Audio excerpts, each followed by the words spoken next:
Auntie, yo, it's my production.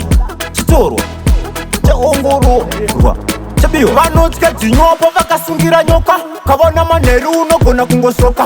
Vopo masangano kusika kwamachoka, vanenge varipo kusikira zuva radoka. Ndauya kwamuri Mwari musati ndanonoka, ndichikuudza izviri kuitika panyika. Nau vakurombera kuti vanzi vanododa, havambosodava. Newananiye ndiwe here aporofitaya, ndiwe here aporofitaya, ndiwe here vamwe venyu makutinyepera, ndiwe here aporofitaya, ndiwe here aporofitaya, ndiwe here vamwe venyu makutinyepera. Vari kuita mashiripiti kufamba pamoto, muchechi kunge mudhanzi mazara woto. Hanzi kana uchida kuhwina loto, uya nepambaira nepoto. Tinonamata Mwari wani, asi panyika pano pazara machechi akawanda kupfuura miliyoni 41. Uyawo nejowani, panyika pane mawani. Ndiwe here aporofitaya, ndiwe here aporofitaya, ndiwe here vamwe venyu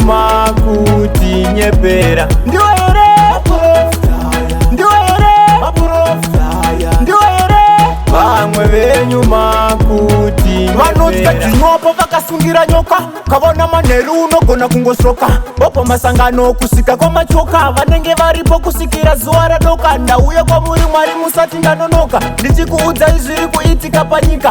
Nau vakurombera kuti vanzi vanododa, havambosodava. Newananiye ndiwe here aporofitaya, ndiwe here aporofitaya, ndiwe here vamwe venyu makutinyepera, ndiwe here aporofitaya, ndiwe here aporofitaya, ndiwe here vamwe venyu makutinyepera. Vari kuita mashiripiti kufamba pamoto, muchechi kunge mudhanzi mazara woto. Hanzi kana uchida kuhwina loto, uya nepambaira nepoto. Tinonamata Mwari wani, asi panyika pano pazara machechi akawanda kupfuura miliyoni 41. Uyawo nejowani, panyika pane mawani. Ndiwe here aporofitaya, ndiwe here aporofitaya, ndiwe here vamwe venyu makutinyepera, ndiwe